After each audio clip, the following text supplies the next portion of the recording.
Back when I was 20, I used Snapchat all the time. I was trying to up my Snap score, so I randomly added people and accepted requests without a second thought. One day, I found myself in need of a ride to a flea market.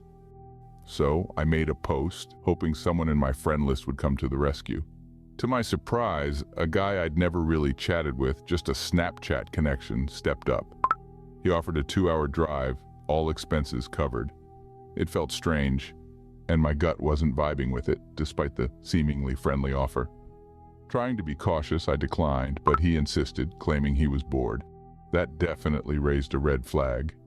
In an attempt to ease my unease, I asked for a photo of him, but he wasn't done. He wanted my address. Being cautious, I played it smart, giving him the address of a nearby mall, not my actual home. He agreed and said he'd be there soon. Even after the decision, that lingering unease persisted. Something just felt off. So I crafted a text, spun a tale about a friend unexpectedly showing up. I thanked him and casually suggested we could grab a coffee sometime, although I had no intentions of that. Fast forward about a year, now 21, working at a bookstore. On a lunch break in my car, I scrolled through Facebook and stumbled upon a news piece. There he was again, the face from my Snapchat saga a year ago, arrested for some serious stuff. The news revealed he was arrested for attempted kidnapping and assault. Apparently he had a history of targeting unsuspecting individuals through social media, gaining their trust before attempting to carry out his sinister plans. It sent shivers down my spine, realizing just how close I came to being a victim. Reflecting on it all, I understand that people can change. Life throws curveballs. But that lingering feeling of dodging a bullet by trusting my instincts sticks around. It's a stark reminder. Trust those gut feelings, especially when facing unexpected offers of help in the tangled web of the online world.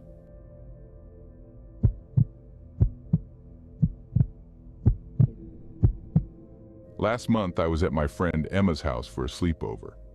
Emma is way more into social media than I am and introduced me to Reddit.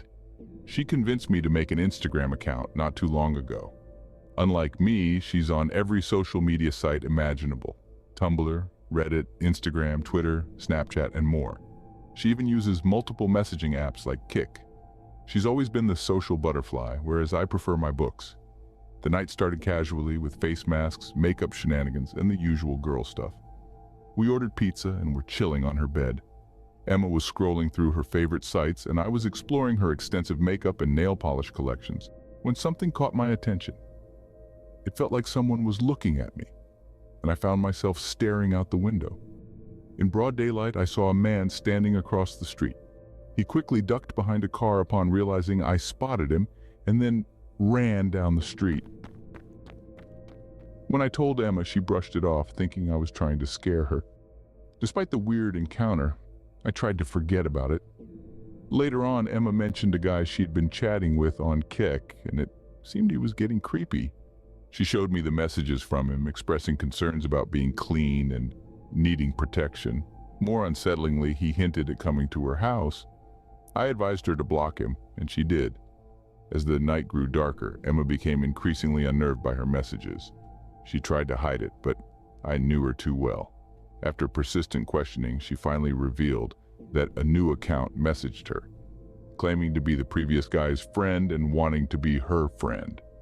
Things got creepy again, with the new person making unsettling comments about her beauty and threatening harm to anyone trying to take her away. Emma blocked him again, but the messages persisted from new accounts, escalating in anger. Then came the chilling message, "I know where you live." Terrified, we stared at the screen. Another message followed, "I'll protect you from them."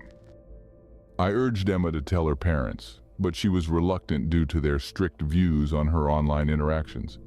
The disturbing messages continued, demanding answers and offering protection. In the midst of our argument, loud bangs woke us up at 2 in the morning. Someone was throwing rocks at Emma's window. Her parents were alerted, and when we investigated, I saw the same man from earlier. After the chaos subsided, Emma found new messages on her phone. "Let me in," repeated incessantly, along with a picture of her house. The final message was a sinister, "Good night, Emma." We couldn't sleep that night. Since then, Emma has felt watched, believing someone is following her. She receives messages urging her to seek protection from them. Despite my pleas, she refuses to tell her parents, and I fear something terrible might happen before she takes action.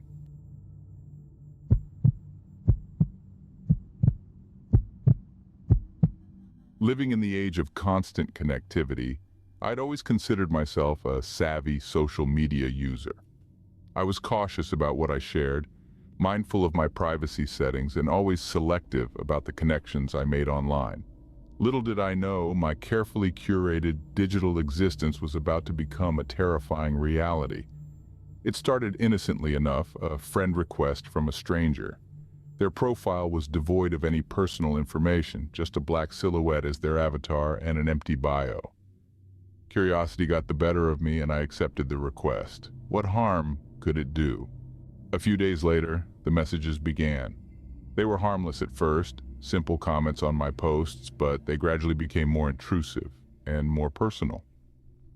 The sender seemed to know more about me than I was comfortable with, asking questions about my life, my whereabouts, and my routines. I tried to ignore them, but their persistence was unnerving. One message in particular sent a chill down my spine. It contained my address, my phone number, and even my work schedule. I was no longer just a faceless profile on the internet. I was a tangible person with a real life, and this stranger was watching my every move. Fear gripped me and I desperately tried to block the sender, but they were always one step ahead, creating new accounts to continue their relentless pursuit. I felt trapped, exposed, and utterly vulnerable. One night, the terror reached a new level. A noise outside my bedroom window jolted me awake. I peered out into the darkness, my heart pounding in my chest. There, standing in my yard, was the silhouette from my social media nightmare. Their face was obscured, but their eyes gleamed with an unsettling intensity. Panic surged through me. I scrambled out of bed and raced into the hallway, only to hear footsteps echoing close behind. I ran blindly, my mind racing, desperately searching for an escape. They burst into my house, the sound of their heavy footsteps reverberating through the halls. Adrenaline fueled my flight, but they were relentless, their presence growing closer with each passing second. I found myself cornered in the bathroom, the door the only barrier between me and the unknown terror lurking just beyond. Desperate for protection, I fumbled with the lock, my hands shaking uncontrollably. Just as I secured the door, the intruder slammed into it, the force rattling the frame and sending a wave of fear through me. I could hear their muffled threats, their voice laced with a twisted satisfaction. Trapped in the small confines of the bathroom, I reached for my phone, my fingers trembling as I dialed 911. The operator's calm voice seemed to offer a lifeline amidst the chaos. I poured out my story, my voice laced with terror, as I listened to the sirens wailing in the distance. The door shuddered under repeated blows, the hinges creaking ominously.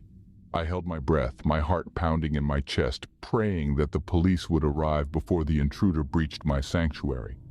Finally, the sound of sirens grew louder, the flashing lights painting my room with an eerie glow. The intruder hesitated, their movements faltering as they sensed the imminent arrival of law enforcement. With a final, frustrated bang against the door, the intruder fled into the night, leaving me trembling in the darkness. The police arrived moments later, securing the scene and escorting me to safety. The arrest of the intruder brought a sense of relief, but the fear lingered. The experience had shattered my trust in the digital world, revealing the dark underbelly of social media and the anonymity it so readily provides.